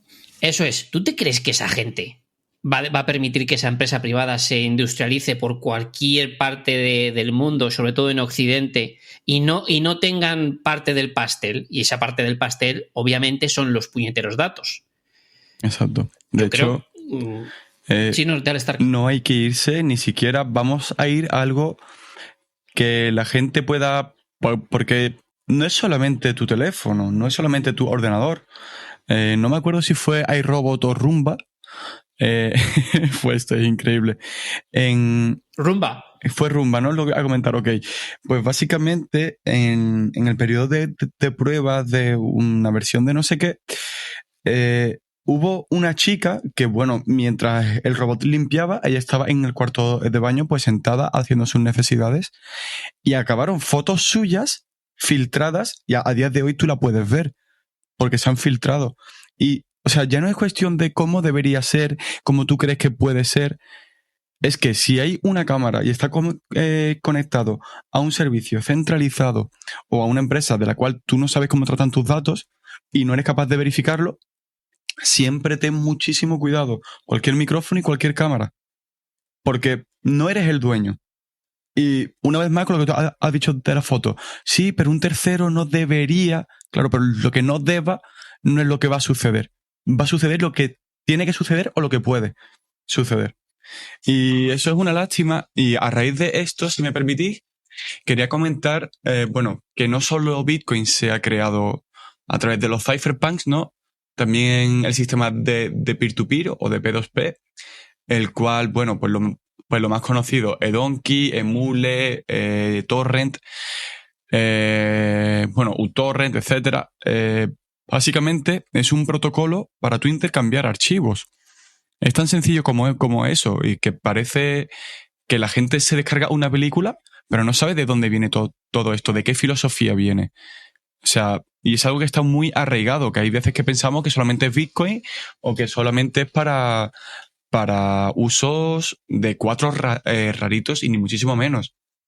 Luego ya para la privacidad de la red también se ha desarrollado Tor, se ha desarrollado I2P, luego sobre Bitcoin. ¿El qué? Que sí, somos 4 raritos, bro. Bueno, sí, también, pero bueno. Pero luego también se ha creado... Es que acabas de decir Tor y I2P y yo he dicho somos 4 raritos. Es verdad. No, pero, por ejemplo, yo conozco gente que no le interesa la privacidad, a nuestro nivel por lo menos, o que casi no le interesa, pero utiliza Samurai. Y Samurai tienes unos inicios y se basa en Bitcoin y defiende la privacidad de Bitcoin y desarrolla herramientas, tiene Whirlpool, implementa muy buenas tecnologías. Entonces, oye, todo esto tiene unos inicios y estamos dando facilidades, porque al final, una cosa que yo creo que es primordial, que los cypherpunks no solamente luchan por la privacidad, sino que cuando los lees te das cuenta, cuando lees a los cypherpunks y entiendes a los seres humanos, que también luchan contra la comodidad. O por lo menos yo creo que es una lucha que hay que tener. Y es que el ser humano es cómodo por naturaleza. Y yo entiendo que quizá utilizar Bitcoin de forma soberana hace 10 años era duro en comparación con ahora. Y posiblemente en 10 años digamos, ¡buah! Pero si es que esto es muy sencillo. Y es algo contra lo que también hay que luchar, pero claro, el open source, que es algo que se desarrolla para todo el mundo, va con retraso. Esas facilidades siempre llegan más tarde porque no están financiados por un sistema completo, ni tienen un respaldo completo, pero es algo que acaba llegando. Y eso es lo chulo, ¿no? Por así decirlo, o lo bonito. Que ahí está, y si Bitcoin es complicado o te parece complicado ahora, no te preocupes, que en 10 años ya verás, incluso con el sistema de P2P. El P2P antes era mucho más complejo. Ahora es fácil y en 10 años seguramente muchísimo más. De todas formas, hoy en día Stark, para un usuario promedio, es decir, te hablo de una persona que no tiene una empresa propia ni tiene que gestionar muchos equipos, para una persona que simplemente se dedica al móvil para comunicarse con la gente, escuchar música, ver vídeos y demás, es falso. Lo de que por ser privado pierdes comodidad. Es totalmente falso. O sea, tú puedes tener un Grafenos con NewPy para tus vídeos, con VMusic para tu música. Quiero decir que... Y además de forma totalmente privada. Puedes tener tu Samurai Wallet, tu enrutado a Tor. O sea, es súper sencillo. Yo no estoy tan de acuerdo, Rafe. Claro, tío. Es que, Rafe, tú ten en cuenta que tú hablas de tu perspectiva, que vamos a suponer que te interesa poco. Te interesa mínimamente la privacidad.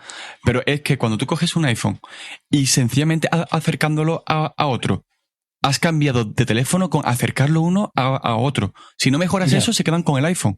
Instalarte un Graphene OS ya significa que te interese la privacidad, que le quieras dar a 4 botones para instalarlo, que quieras un Pixel y no otra marca porque Pixel ya es para raritos, entre comillas. Que luego te interese Tor lo más mínimo y la gente quiere la velocidad. Si Tor te va a reducir mínimamente tu velocidad, ya no lo quieren. A eso voy. Que sigue siendo cómodo y es lo que tú dices. Realmente tú utilizas Samurai y no es complejo, no se te hace tosco. Graphene OS, una vez que ya lo tienes, en la mayoría de casos no hay ningún problema. Pero es que luchamos contra cosas ya instauradas y muy cómodas. luchéis con una sociedad entera. Claro. Estáis luchando contra la sociedad de la comodidad y lo instantáneo y... De los 15 segundos, sí. Claro. Cuando tú le envías ahora a alguien un vídeo de 1 hora, te dicen, pero ¿cómo he estado 1 hora viendo ese vídeo? ni eso, Gorfat. Yo he pasado vídeos de 20 minutos súper interesantes y dices, hombre, pero es que son 20 minutos. Joder, tío. A mí me ha llegado otra cosa mejor, Gorfat, que os vais a reír. Dice, no, es que el problema es vuestro, de los que sois intelectuales, que claro, no os adaptáis al modelo actual y hacéis cosas de 20 minutos con un lenguaje muy alto que no entendemos. Es decir, la culpa es de los listos, no de los tontos. Me parece alucinante, tío. A ver, no quisiera autodenominarnos listos porque no lo creo, ¿eh? Es más, yo siempre me considero una persona con pocos dotes. Lo que sí he sido muy insistente y muy tenaz, ¿no? Y con mucha disciplina a la hora de desarrollar mis habilidades que tengo actualmente. Pero sí he de decir que si yo he sido capaz de entender un protocolo como es Bitcoin, creo que lo puede ser cualquiera. El problema está en que la gente no está ni acostumbrada a leerse una página de un libro sin distraerse en la primera línea. Exacto. Y claro, en esa situación, joder, un día queremos hablar en el podcast sobre las redes sociales, ¿no? Lo que hacen, ese scroll infinito que haces en la pantalla, que es como cocaína, ¿no? Que te produce una alteración en el sistema dopaminérgico y que eso ocasiona a su vez un problema en la atención. La gente no retiene. La gente es incapaz de estar 25 minutos haciendo la misma tarea sin distraerse. 25 minutos, ¿eh? Sí. Es que no estoy hablando ni no sé. Por ejemplo, esto nunca lo he hecho en el podcast, sí lo he hecho en un space, pero lo voy a decir en el podcast para que quede grabado. Yo hago un ejercicio mensualmente o cada 2 meses, que es irme a un museo aquí en Madrid muy famoso y me tiro 3 horas observando un mismo cuadro. Y no lo hago porque me flipe. Es más, lo paso bastante mal. Pero es un ejercicio, al igual que puedo ir al gimnasio a tortearme o a hacer un press de banca, pues voy al museo a ver ese cuadro y a mejorar mi capacidad de atención. Y yo creo que es necesario, porque si no somos capaces de estar concentrados 10 minutos en un vídeo que nos ha enviado un ser querido, ¿cómo vamos a ser capaces de hacer nada más en nuestra vida? Si es que de hecho, yo me he dado cuenta porque, bueno, yo soy joven y en los inicios de YouTube yo me tragaba y compartía vídeos de 1 hora o incluso más pequeños de media hora y mis amigos se lo veían. Luego, más adelante, YouTube con tan solo 10 minutos y luego 8 te los premiaba. Ya todo lo que pasara de ahí ya era demasiado, ¿no? Luego estamos viendo que los vídeos de TikTok y sobre todo cuando hablas con gente joven. Yo soy scout y trato con jóvenes todas las semanas. Los vídeos los vídeos largos de TikTok son los de 3 minutos. O sea, es que cuando tú compites contra eso, claro, tú luego te das cuenta, hablando con alguien, que quieres que le explique Bitcoin en 30 segundos. Quieres que le expliques cómo consideras que el sistema puede mejorar en 30 segundos. En el mejor de los casos, tienes 3 minutos para que me olvide, o sea, para que te escuche y convencerme y desmontar. Y es como, si yo me he tragado horas y horas y horas y horas y horas de un mismo tema, que no por ello estoy en lo correcto, pero si yo me he tragado 10, 15, 20, 30 horas que me ha pasado con un solo tema, ¿cómo puede ser que tu discusión no quieras que dure más de 2 minutos? No puedo. Pero ese es el problema. Y es contra lo que se lucha, que no es solo, es que es lo que te digo. La privacidad es una parte, pero como te están tensando todo, hay gente que hasta que no se pega un chocazo de realidad no lo consigue ver. Y habrá 2 formas, o por chocazo, bueno, 3, o por inquietud, o por chocazo, o porque tengan la paciencia de escuchar a un pesado como nosotros, ¿no? Sí, totalmente. Además, es que fíjate, hemos hablado de varios temas ya en relación a, ya no tanto al tema Cyberpunk, pero hemos hablado de la autocensura, hemos hablado de esta sociedad de los 15 segundos, y es que, y incluso Gorfat nos ha introducido el tema de la atención, ¿no? Que ve un poco relacionado con esto de los 15 segundos, pero básicamente nos han hecho que nosotros mismos nos autocensuremos por déficit de atención. Es decir, no prestemos atención a ciertos discursos o a cierta información porque estamos acostumbrados a una información banal y barata y de muy poca duración, porque estamos adictos a la inyección de dopamina de nuestro cerebro, ¿no? Y esto lo quiero relacionar con el tema cypherpunk y de la privacidad, porque es una cosa de la que yo me he dado cuenta. Me he dado cuenta, y a ver qué opináis vosotros, y yo creo que me vais a dar la razón, es que cuando tú te metes en el mundo de la privacidad, el simple hecho de, por ejemplo, en vez de utilizar YouTube, utilizar NewPipe y que ya no te salgan las recomendados, es decir, tú lo puedes quitarlo del trending, ¿no? En el NewPipe, tu atención cuando consumes contenido se centra mucho. Porque no tienes pop-ups, no tienes recomendaciones constantes, ¿sabes? Y eso es algo de lo que me he dado cuenta con estas aplicaciones. No sé qué opináis vosotros. Sí. Pues que conozco personas que tienen NewPipe y que no le gustan porque no tienen la facilidad de tener toda su lista de reproducción a su alcance. Fíjate, es que vivimos en la era del TDAH, tío, no, es que mi niño tiene déficit de atención o gente adulta, pero ¿cómo no va a tenerlo? Si le pones los dibujos o un vídeo para que se entretenga cuando lo que tienes que hacerle es castigarle porque se está portando mal o para comer o aburrirse. Uh-huh. No, la gente quiere... A los niños están educándoles con eso, con la pantallita. Y a nosotros también, ¿eh? Nosotros también... ¿Qué familia se pone en la mesa a comer en silencio? Bueno, en silencio, sin ruido de fondo. Es como evadirnos todo el rato, ¿no? No es como... Nunca queremos estar donde tenemos que estar. Es siempre... Pasar desapercibidos y que nuestra consciencia siempre pase desapercibida para ir al siguiente bloque, al siguiente objetivo.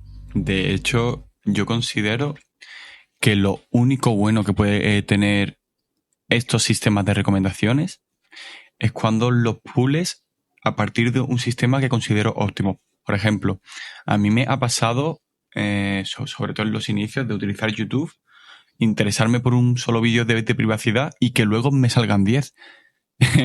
Y es como, creo que no se han dado cuenta de que voy en su contra, pero bueno, yo feliz, ¿no?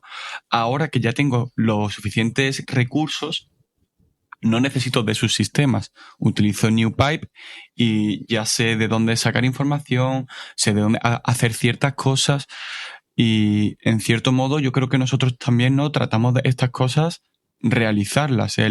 Oye, no te preocupes, no vas a necesitar de este sistema de recomendación, no vas a necesitar de tal.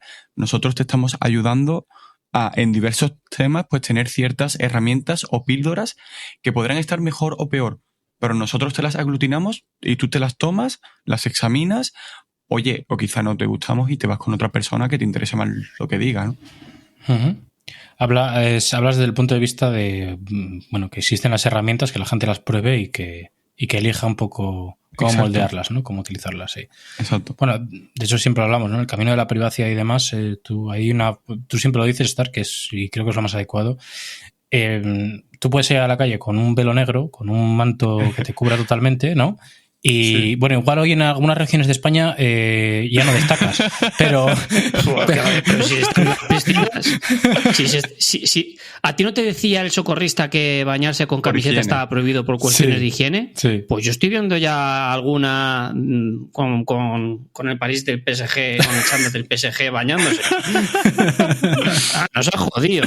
Vamos, y ahora en clases no se puede llevar gorra. Y ahora llevan lo que quieren. A lo que iba a decir, Gorfat, por no irnos por ese tema. Que si no me que si no te es que me está saliendo una úlcera en el estómago ahora mismo. Bueno, pues ya lo trataremos en otro podcast. Yo creo que este es un tema muy interesante. Lo que yo decía es que tú puedes salir a la calle, tú siempre dices, no, puedes salir a la calle totalmente tapado, negro totalmente, nadie ve tu cara, pero todo el mundo te ve, porque llamas atención, ¿no? Y en el mundo de la privacidad eso es igual de malo que estar totalmente doxeado, ¿no? De totalmente revelado. Sí. Porque al final, en un mundo en el que todo el mundo utiliza las herramientas del Estado, por ejemplo, yo qué sé, es igual, servicios públicos, ciertas apps y demás, es muy raro, ¿no? Que no se tengan datos sobre ti. ¿Y este tío? Sí, sigue Exacto. vivo, porque no hay nada que acredite que ha muerto, pero ¿y qué pasa con este hombre? ¿Este hombre no trabaja? ¿Qué hace? ¿Sabes? Pues claro. Eso es malo, ¿no? Sobre todo en sistemas de recopilación masiva de datos y de procesamiento mediante inteligencia artificial, como ya tenemos. Exacto. De hecho, yo lo que comento siempre es que hay que utilizar las herramientas del enemigo en la medida justa para aprovecharlas a tu favor, ¿no? O incluso las herramientas que tenemos a mano, porque la gente no sabe tener un punto intermedio. Es decir, si tienes Bitcoin, no significa que Bitcoin solo y puramente tengas que utilizar los P2P. Si sabes que tú hablas públicamente de Bitcoin, igual un poco con KIC tienes que tener, por seguridad, porque no sabes cómo va a estar el futuro. O, por ejemplo, tú dices, oye, yo, por ejemplo, yo no tengo Gmail ni tengo Outlook, pero tengo Proton y tengo Proton con mi nombre y lo utilizo de forma personal y me dicen, entonces, ¿para qué tienes Proton? Y digo, si el punto es que ellos saben que me importa la privacidad, pero yo les doy lo que yo quiero que ellos vean. Y yo sé que me expongo, o sea, yo sé que Proton no es normal, pero está con mi nombre real. Bueno, pero ya... Si los servidores de Proton no son los de Google. Exacto. Ya por lo menos le he reducido una cantidad importante. Y sabrán que soy un aficionado, porque esa es otra. Yo soy un aficionado, O sea, yo realmente tengo mi esto en Proton, pero yo tengo mi cuenta de Google y hago mis cosas. Yo no... De privacidad realmente yo hablo de lo que escucho, pero yo no tengo ni idea. Si hay alguien de... al igual que de Bitcoin, ¿no? Solo hablamos de él. Claro, es más, hablamos de Bitcoin. Bueno, yo tengo que reconocer que yo tengo unos 1000 satoshis que me pasaron, así por ahí entre nosotros, pero no tenemos ni idea de... O sea, yo no holdeo eso. Joder, 40 céntimos. La verdad es que... Por curiosidad. Le das duro, sí. Es por curiosidad. Pero bueno, sí, eso. Oye, que John Perry Barlow se ha quedado muy atrás en esta conversación, ¿eh? 100%. John Perry ha muerto. ¿Ha muerto? ¿Quién es ese? ¿Quién es John Perry Barlow? ¿Quién es Satoshi Nakamoto? No, como siempre nos pasa que nos desviamos mucho del tema, ¿no? Pero yo creo que se relaciona todo mucho, yo creo, al final. Yo creo que es un poco la gracia también de este podcast. Pero ¿qué querías decirnos de John Perry Barlow? No, nada. No. Con eso quería hacer la gracia porque es que se me ha quedado como si estuviéramos hablando, como si este fuera otro podcast. Sí, es que parece algo Cypherpunk se ha quedado en la semana anterior. ¿Sabéis por qué pasa? O sea, yo me he dado cuenta en ciertos grupos y yo creo que los que nos escuchan lo verán. O sea, si podríamos estar con este podcast, aunque sea de Cypherpunk, seguir hablando durante 3 horas más, es porque estamos a gusto. Es decir, no tenemos... seguramente cuando terminemos, cuando acabemos esto, seguiremos charlando y después un space y seguiremos charlando. O sea, es eso. Sí. Hombre, yo creo que siempre ha sido un poco esa nuestra...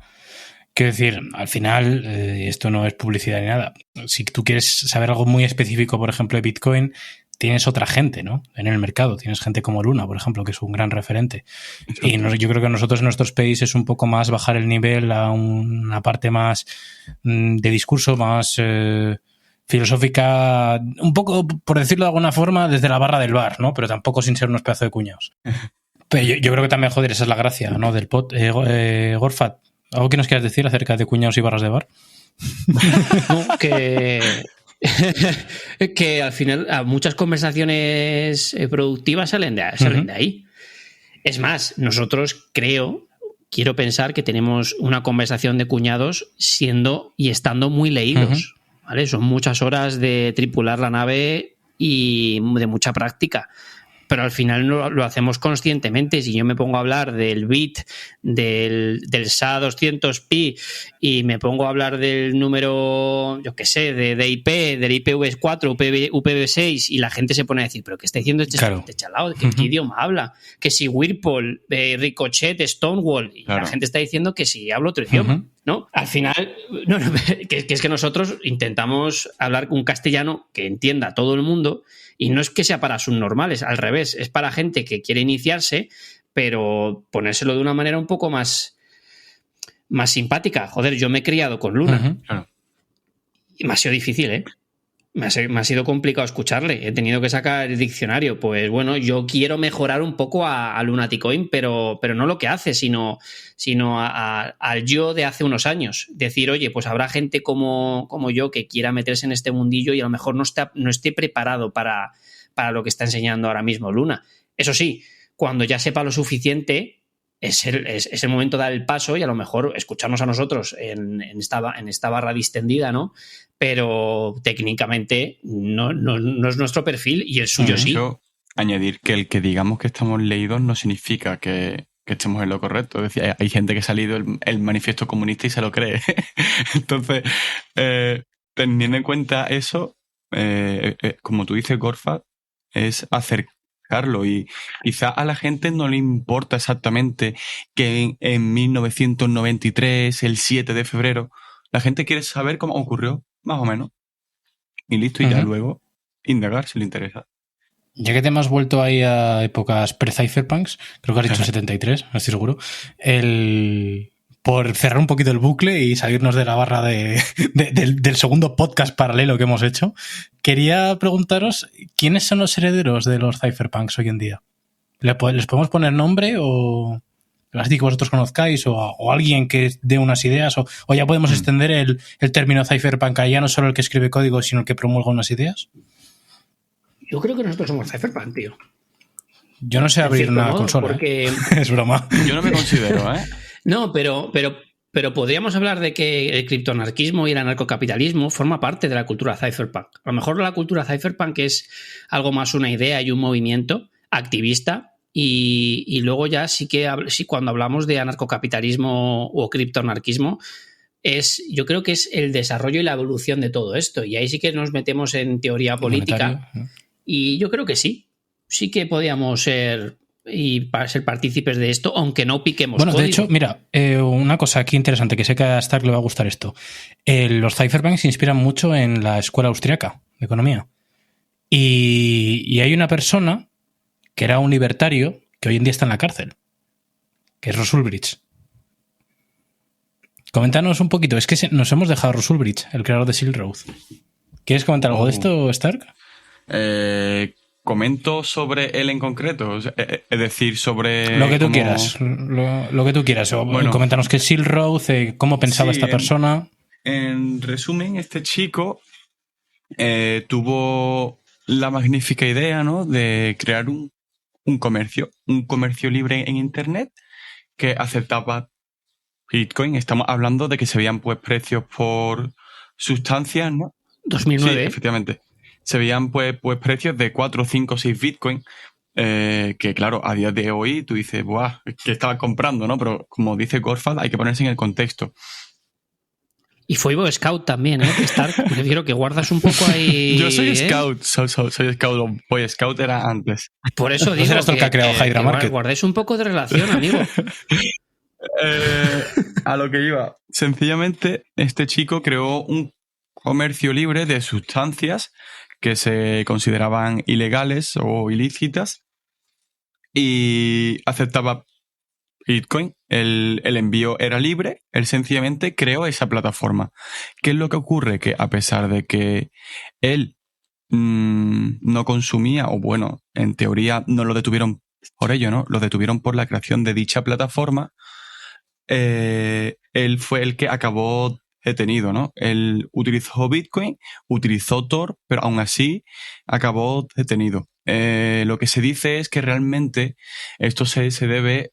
Bueno, a partir de ahí se dijo que Tor estaba roto, que ya sabían descifrarlo y poder encontrarte. Luego se dieron cuenta que realmente fue porque él, antes de crear Silk Road en la red de Tor, en foros, pues preguntaba cómo crear medios de pago con Bitcoin. Es decir, ahora mismo todo el mundo conoce BTC Pay Server, pero claro, en la época no era tan sencillo. Ahora BTC Pay Server, con un pequeño vídeo de 10 minutos, el que no quiera hacerlo de forma manual, ¿no? Ya sabes montártelo tú mismo. Hay que ponerse en la época. Y bueno, este chico, sencillamente por utilizar una red libre y un dinero libre, fue detenido. Luego ya podemos entrar en que realmente si estaba bien o mal, las drogas, tal. A mi parecer no hizo nada malo. A ver, pero bueno. Pero desde el punto de vista de la persona era un libertario. Era una persona que decía que él era libertario. Él lo hacía para dar libertad a la gente, ¿no? Pues fuera el control del Estado. Exacto.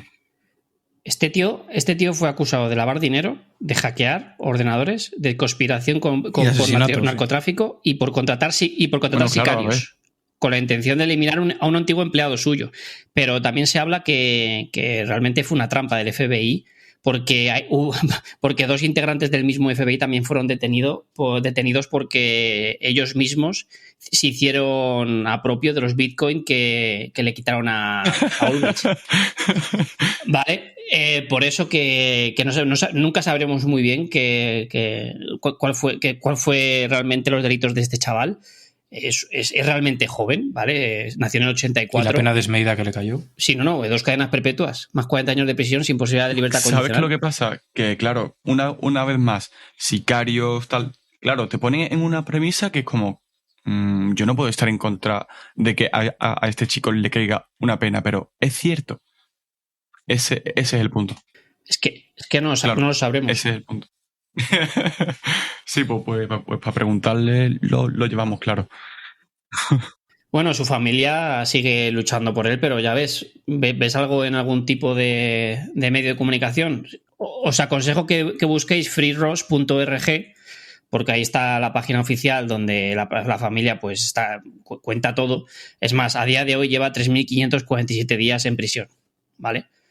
Y bueno, la familia pues está muy atenta y realmente la cuestión está en que los medios de comunicación nos hacen eco de esto. ¿Por qué? Porque los medios de comunicación, amigos míos, están pagados por quienes están pagados. Claro. Es que no... Esto es ahora que comentar los medios de comunicación, lo que hablábamos antes de la criptorebeldía y demás, obviamente esto no es cypherpunk, pero se está viendo hoy en día como los que se llaman creadores de contenidos, todo el mundo tiene en la mente al Chocas, ¿no? Todo el mundo tiene en la mente a Ibai y a toda esta gente, les están quitando toda la cuota de pantalla en España y están luchando contra ellos a través de campañas de difamación y ya se están introduciendo en directamente comprarles a los creadores de contenido. Todo el mundo que sabemos que hay ciertos creadores de contenido que cuelgan de una cuerda que no está tensa por su naturaleza, sino por el dinero que pesa sobre ella. Tamayo. Exacto. No lo aguanto, ¿eh? No quería mencionarlo, pero es que no lo aguanto. No, es que el periodista independiente, pues eso. Independientemente de lo que tú digas, como lleva yo digo, la razón, ¿no? Creo siempre lleva la razón. Es que mi naturaleza es ser periodista, sí, natural de Cuenca lo que eres. Porque vamos, otra cosa... No, pero os dais cuenta cómo ahora el ciberespacio quería poner este ejemplo porque yo creo que es la forma, para alguien que no igual está introducido en este tema, la forma más tangible de verlo. Como el choque entre los dos mundos, ¿no? El tradicional y el cibernético. Y mira que no te estoy hablando de encriptación, ni de Torchat, ni de nada de todo esto, ¿eh? Te estoy hablando de Twitch, te estoy hablando de YouTube, ¿sabes? O sea, que ahí hay gente que ya por expresar sus ideas directamente en YouTube ya es shadowbaneada, porque los estados están metiendo mucha caña a las grandes corporaciones para que mediante su algoritmo shadowbaneen o corten o directamente censuren ciertos vídeos. Hay vídeos de Julian Assange o de Snowden que están censurados en YouTube y no se pueden ver. También, se nos olvida también el chico que creó Tornado Cash. ¡Guau! Increíble. Es que quería abrir otro pequeño melón y estamos viendo, y esto que el oyente atienda, estamos viendo cómo se está penalizando a los creadores de open source, de código libre. Uh-huh. Porque al final esta gente lo único que hizo fue poner el código y que la gente lo utilizara a lo mejor de una forma ilícita. Esto es como si tú creas un arma y la vendes legalmente y la persona a la que se la has vendido la utiliza para matar, ¿tú eres responsable de algo? Pues que es que si no, todos los estados y todos los países estarían condenados a años de cárcel porque España, por ejemplo, vende armas a otros países y esas armas se utilizan para matar a otras personas. Es ilógico que el open source o que porque tú crear un programa de forma libre lo utiliza alguien para hackear cierto sistema, tú salgas condenado por X motivo. No tiene sentido, vamos, yo al menos no lo veo. Lo que hizo al final el creador de Tornado Cash es, o sea, yo conozco muchas personas que se utilizan Ethereum, utilizan otras cripto, que eso ya es otro tema, y consiguieron un nivel de privacidad enorme gracias a Tornado Cash. Y era muy sencillo es muy sencillo de utilizar. Ahora se puede seguir utilizando, pero es algo más complejo, algo más tedioso. Pero es que antes, con 2 clics, tu dinero no se asociaba a ti. Si ya luego nos ponemos con direcciones IP y tal, sí, pero hablo si únicamente lees la blockchain. Entonces, claro, nos damos cuenta de que mientras que este chico está en la cárcel, Sam Bankman-Fried, dueño de FTX, ¿dónde está? Hombre, es que este tiene Claro, amigos y está a todo eso regulado y bueno, pasa por el aro y bueno, es máximo inversor del Partido Demócrata. Exacto. Bueno, creo que es el segundo, sí, pero vaya. El primero es Soros. Es que, señores, busquen el dinero. Cuando tengan cuestiones, preguntas, busquen el dinero, sigan Siempre. el dinero. Si es que solo hay que seguirlo para saber dónde están los intereses. Tú cuentas todas estas cosas y te tachan de loco, ¿no? No me sale la palabra ahora mismo. No sé, de gorrito de aluminio, ¿no? Yo creo que es más lo de conspiranoico, no me salía. Sí. Pero es que, no sé, es que ¿cuál es la brecha entonces entre conspiración y realidad? Porque yo creo que el gran problema que existe es que la gente toma como realidad hechos normalizados, como lo que antes comentábamos de que por la comodidad, tú le has puesto un ejemplo que es muy bueno, Stark, lo de que tú no dejarías a otra persona que te mirara el móvil por la calle, pero si no te importa que te lo vean otras compañías, que usen tus datos y que el gobierno pues sepa todo lo que haces. Claro, de hecho... Entonces, claro, sí, dime. No, yo lo digo siempre, no te digo ni que utilices formas privadas, o sea, es que yo ya no pido ni eso. Sencillamente sé consciente. Si cada vez que tú escribes algo, lo haces sabiendo que hay una persona mirando lo que escribes y que no sabes esa persona qué fines tienes, ¿lo escribirías realmente? Hay que ver que Edward Snowden acabó con miedo a ver una cámara. O sea, no podía actuar delante de una cámara. Actuar, me refiero de moverse, ¿no? Tranquilamente. Sí. Yo no digo que la gente no duerma por la noche, porque al final la vida es una. Pero oye, sé consciente de que lo que escribes por aquí tiene estos riesgos. Al final es lo que te digo siempre, con el ejemplo que tú has puesto antes también. Un doble perfil, o sea, no te digo que dejes tu vida de Facebook siquiera, ni de Google. Ok, perfecto, utilízalo. A mí no me obligues, pero tú utilízalo si quieres. Pero oye, sé consciente de las consecuencias que tiene utilizar esos servicios y de todo lo que saben, incluso sin aceptar ciertas cosas, todo lo que saben sobre ti. Y aprovecho en un momento, todo el que tenga su teléfono en la mano y sea un Android, que vaya a ajustes, que vaya a aplicaciones y en aplicaciones que busque Google Play Services o servicios de Google Play.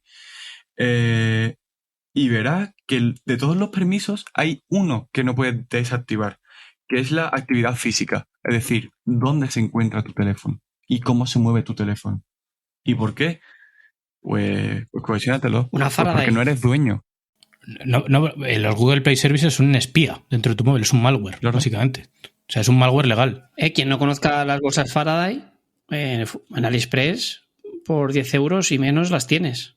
Y funcionan, ¿eh? Desconectar el móvil, vamos, que es que no recibe ni un poco de señal. Al final, ya para cerrar el podcast, al final yo creo que lo importante es que la gente tenga conciencia de estos hechos, cómo ocurren, y que también tengan conciencia de que hay herramientas y que la única brecha que existe entre pasar de ser un libro abierto para todo el mundo a ser un libro donde tú enseñas X páginas que a ti te interesan es el conocimiento y es las ganas que tengas y la importancia que le des, ¿no? Pero bueno, yo creo que la misión de Gans es esa, ¿no? Concienciar a la gente de la importancia de la privacidad, del mensaje que transmitían los cypherpunks, de que tenemos herramientas como Bitcoin desde el punto de vista monetario, tenemos formas de comunicarnos de forma encriptada, formas de guardar archivos de forma encriptada, que tú lo comentabas antes, Gorfat, que es muy importante. Una chorrada, como tú dices mucho también, Gorfat, las fotos encriptadas en tu móvil, ¿o no? Pues son cosas sí. Importantes, son pequeñas acciones que, bueno, ya es otra forma de defenderse. O chorraditas como simplemente, en vez de tener la huella dactilar y el Face ID puesto en el móvil, ten un código. Pero es lo que volvemos a lo de antes, ¿no? Claro, es que les cuesta. Es menos cómodo. Es que es pereza. Es menos cómodo. Es más, ¿a qué te incitan las compañías? A que pongas el Face ID y el... De hecho, no me sorprendería que en un futuro no te dejaran ni poner código. Solo fuera Face ID o huella. Os digo una cosa. Bueno, eso que has dicho, Rafe, estoy totalmente de acuerdo. Pero aquí yo lanzo una lanza a favor. Y es, el Face ID lo utilices o no, lo pueden activar sin que tú lo sepas, al igual que la cámara. Sí. Los servicios de Google o toda la telemetría de Google, la tengas activada o no, ¿quién te dice a ti que no la están utilizando? Y sí, gorro prisma por detrás. aluminio, efectivamente. Todo esto es conspiración hasta que ocurre. O se ha demostrado que ha ocurrido. Si utilizas Google, utilízalo bien. Aprovechate de todos sus servicios, no seas estúpido. Te van a vigilar igual. Si tienes un Android, da igual que activen las cosas o no, si ya tienen tus datos. Si tienes un iPhone, activa el Face ID. O sea, bueno, es preferible por seguridad que no. Pero si es por... Es seguridad física sobre todo, tío. Pero si es por paranoia, si te da igual la seguridad y es por paranoia, tú no te preocupes. Tu cara ya la han escaneado. Estoy casi seguro. Bueno, de hecho salió hace poco. Creo que Apple está registrando fotos con el Face ID cada X segundos tuyas que envía a los servidores. ¿No?